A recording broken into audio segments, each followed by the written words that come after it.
बहुत दुर्भाग्यपूर्ण बात है कि हमारे राम और आपके राम, मतलब राम अलग अलग होते हैं क्या लोगों के? राम तो मेरे हिसाब से एक ही है, बीच में नहीं। अमित जी, मैं महत्वपूर्ण बात कह रहा हूँ। किसी में हिम्मत है ये कहते हमारे अल्लाह और तुम्हारे अल्लाह? क्या किसी में हिम्मत है कि बोल दे कि हमारे सिख गुरु और तुम्हारे सिख गुरु? पर हमारे राम और तुम्हारे राम, मैं पूछा जाता हूं, हम फैजाबाद की सीट हारे पर अयोध्या की विधानसभा हम जीते, हम पूरी जीते, हम द्वारका जीते, हम इंद्रप्रस्थ जीते,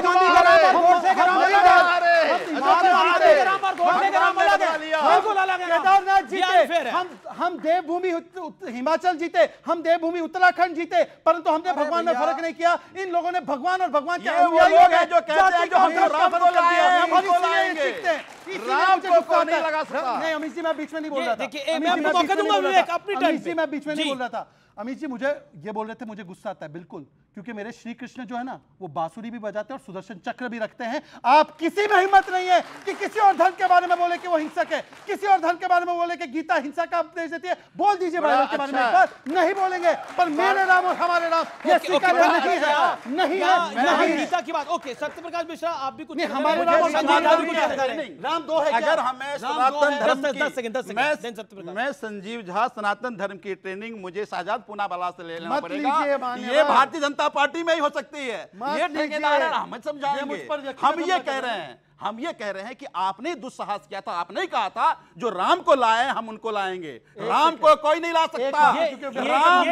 ये तो 2000 व्यक्तिगत हमला हमने नहीं किया। आप हमें ये तो 2022 के विधानसभा चुनाव में कहा। आ रहा हूं मैं सत्य जी आपको बता। मुझ जैसे से ये क्या सनातन सीखेंगे? शहजाद से क्या सीखेगा संजीव? जटाटवी गलत जल प्रवाह पावित स्थले बड़े गड़े वलंब लंबितम भुजंग तुंग मालिकम। आगे का आप सुनाइए, आगे का आप सुनाइए, सुनाइए आगे का, सुनाइए आगे का, सुनाइए आगे का। मैंने बोला है आप सुनाइए आगे का। समय आने दीजिए, हम शास्त्रार्थ भी कर लेंगे। ओके शास्त्रार्थ भी कर लेंगे। ओके ये है आम आदमी पार्टी के। Okay okay okay okay okay शराब का नाम पूछते तो बता देते, श्लोक नहीं आता इनको। बिल्कुल बिल्कुल आखिरी दौर है, आखिरी दौर की चर्चा है। ओके सत्यप्रकाश मिश्रा जी। डबड डमड मण्डिनाद वड मरवयम चकार चंड तांडवम तनोतु नः शिवः शिवम। इसके बाद यही था। ये विविध धर्मों का, विविध संस्कृतियों का देश है। देश की राजनीति में कोई जरूरी नहीं है, पंडिताई करने नहीं आए हो आप। राजनीति करो, भ्रष्टाचार हटाओ, नौकरियां दो। ये क्यों जरूरी है? क्यों जरूरी है आना? मैं कुछ बोलना क्यों जरूरी है आना? ये किस लिए आप कहना क्या चाहते हैं? इस देश में राजनीति करने के लिए रामायण की चौपाई आनी जरूरी है। बंद करिएगा। आप ये कहना चाहते हैं? बोलने और हर वो व्यक्ति जिसको रामायण की चौपाई आती है वो सच्चा है, आप ये कहना चाहते हैं? सरकार का काम है इंफ्रा बनाओ, नौकरियां दो, सस्ती पढ़ाई, सस्ता हेल्थ केयर, उसको दो। अरे पर ये पंडिताई झाड़ करके आपने लोगों को बहुत मूर्ख बनाया। बोलिए अब विवेक शांत होना पड़ेगा। नहीं विवेक ये गलत है, गलत है। आपने टोका, मैंने आपकी बात को माना। बोलने दो यार। ओके एक सेकंड, शांति शांति शांति 30 सेकंड शांति। उन्होंने पूछा कि मैंने ये क्यों कहा। उन्होंने एक बात शुरू की, मैंने उसमें जोड़ दिया। मेरा मानना है कि जो भी धर्म की राग छेड़कर नफरत फैलाएगा समाज उसको नकार देता है, लेकिन कभी कभी धर्म के लोग अपने अधिकार को लेकर खड़े होते हैं तो समाज उसको भी स्वीकार करता है। हमें उससे आगे बढ़ना चाहिए। संविधान सभी धर्मों के प्रति एक जैसा व्यवहार रखने को कहता है, किसी के प्रति पक्षपातपूर्ण व्यवहार रखने को नहीं कहता। जी एक बात समझिए, जब यूपीए की सरकार थी, ये संविधान चिल्ला रहे ना। बिहार में 2005 में हंग असेंबली हुआ था और अचानक नीतीश कुमार जी को लगा कि समर्थन मिल जाएगा और वो सरकार बना लेंगे। भारत के राष्ट्रपति एपीजे अब्दुल कलाम ने अपनी पुस्तक टर्निंग पॉइंट में लिखा है कि वो मॉस्को में थे, आधी रात यहां से राष्ट्रपति शासन लगाने के लिए भेजा गया। उसको चुनौती सुप्रीम कोर्ट में दी गई और राष्ट्रपति शासन लगा दिया गया बिहार में। सुप्रीम कोर्ट ने उस राष्ट्रपति शासन को गैर संवैधानिक कहा है। कोई जवाब आप दोनों के पास बताइए? कोई जवाब है? इस संविधान के हत्या का कोई जवाब नहीं है। और उन्होंने लिखा कि वो मनमोहन सिंह जब मिलने आए एपीजे कलाम ने कहा कि मैं इस मुद्दे पर इस्तीफा देना चाहता हूं, और वो इमोशनल ड्रामा वहां अंदर हुआ जो कि राष्ट्रपति महोदय डिस्क्लोज नहीं करना चाहते अपनी किताब में, इशारों में लिखा है, टर्निंग पॉइंट में पढ़िएगा इस बात को। ओके, लेकिन देखिए संविधान की हत्या का आरोप लगाया जाता है।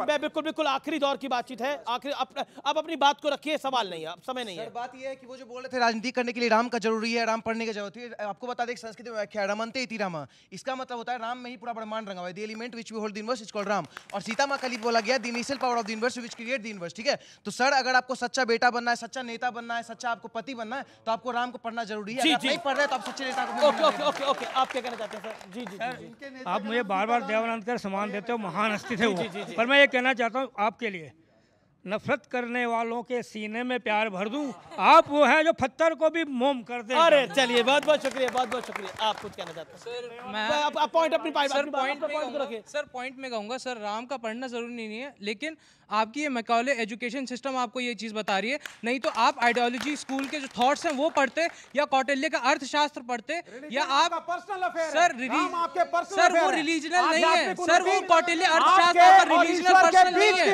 सर। अर्थशास्त्र सर हिंदुइज्म पे नहीं लिखा हुआ है, ईश्वर के बीच की बात है। कितनी महत्वपूर्ण बात बोली विवेक जी ने, एक बड़ी महत्वपूर्ण बात बोली कि रिलीजन आपका पर्सनल अफेयर है। बिल्कुल आपने बोला पर्सनल अफेयर है। जो मेरा आपसे निवेदन है कि पुरानी सरकारों को, अभी भी कई सरकारें इफ्तार पार्टी करती हैं, तो रिलीजन तो पर्सनल अफेयर है, उनको भी समझाइए प्लीज। आप 1-to-1 मीटिंग्स करिए मुख्यमंत्रियों के साथ और उन्हें समझाइए कि रिलीजन पर्सनल अफेयर है और इसको सार्वजनिक तौर पर नहीं करना चाहिए, ये आपने बोला। लेकिन आखिरी दौर की ये बातचीत है, आखिरी 2 मिनट है। मैं एक सवाल इस हाउस से पूछना चाहता हूं और मैं चाहता हूं कि उसके ऊपर आप अपनी राय दें। क्या डेमोग्राफिक चेंज, एक लाइन में जवाब, क्या डेमोग्राफिक चेंज आपको विषय दिखाई देता है भारत के अंदर? Satyaprakash Mishra, starting from you. ये आज इससे विषय नहीं है, ये जब भारत बांग्लादेश युद्ध हुआ और उस विपरीत, लेकिन आज विषय दिखाई दे रहा है। उस समय से लेकर अब तक है वो, इससे किसी को इनकार नहीं है। संजीव, डेमोग्राफिक चेंज एक बड़ा विषय है इस देश के अंदर, आपको लगता है? देखिए, मुझे लगता है कि डेमोग्राफी चेंज विषय है और उस पर गंभीरता से सभी सरकारों को बात करनी चाहिए और काम करना चाहिए, केवल इस पर राजनीति नहीं होनी चाहिए। Very good, very nicely you said Siddharth Poonawalla, क्योंकि आप सरकार में हैं इसलिए मैं सवाल पूछ रहा हूं, क्योंकि डेमोग्राफिक चेंज एक बहुत बड़ा चैलेंज आ गया है भारत के सामने। ये हुआ है 60 वर्षों में, इसीलिए रोहिंग्याओं को इंटरनल सिक्योरिटी थ्रेट बोला गया है। और अगर हिंदू बहुसंख्यक नहीं रहेगा तो ना डेमोक्रेसी रहेगी, ना सेकुलरिज्म रहेगा। ये रोहिंग्याओं के लिए घर बना रहे थे अमानतुल्लाह खान, और रोहिंग्याओं के लिए घर बनाने का काम राजकुमार भाटी, मुझे पता है समय खत्म हो रहा है। 5 सेकंड। अगर हम जातीय जनगणना के सरकारी आंकड़ों का डेमोग्राफिक चेंज की बात कर रहा हूं, उसी पे बोल रहा हूँ, जातीय जनगणना के सरकारी आंकड़ों का ठीक से विश्लेषण कर लें तो ये भ्रम दूर हो जाता, जिसे अक्सर फैलाते हैं सांप्रदायिक। विवेक सुदर्शन जो आरएसएस के मुखिया थे, उन्होंने कहा था कॉन्सेप्ट ऑफ द नेशन 2 होते हैं। एक नेशन होता है जिसकी पॉलिटिकल बाउंड्रीज मानी जाती हैं, और एक वो नेशन होता है जिसको संघ मानता है कि it is cultural inheritance nation को माना जाता है। संघ ऑर्गेनाइजर ये लोग मिथ्या प्रचार कर रहे हैं। मिथ्या क्या डेमोग्राफिक चेंज है जी? सिर्फ इसलिए मिथ्या प्रचार क्या कर रहे हैं जी? क्योंकि मेजॉरिटी की राजनीति नॉर्थ और साउथ में नॉर्थ की ये आरएसएस का एजेंडा रहा है देश को बांटने का, धर्म के आधार पे। मैं इसको खंडन करता हूं, मैं इसका खंडन करता हूं। तो मैं बता रहा हूं, जब परिसीमन होगा, सर समय खत्म हो गया है, समय यहाँ खत्म हो गया और मैं व्यूअर्स बता रहा हूं, जब परिसीमन होगा तो यही विवेक श्रीवास्तव हाय तौबा मचाएंगे, जब फिर बोलेंगे कि ये क्यों हो रहा है।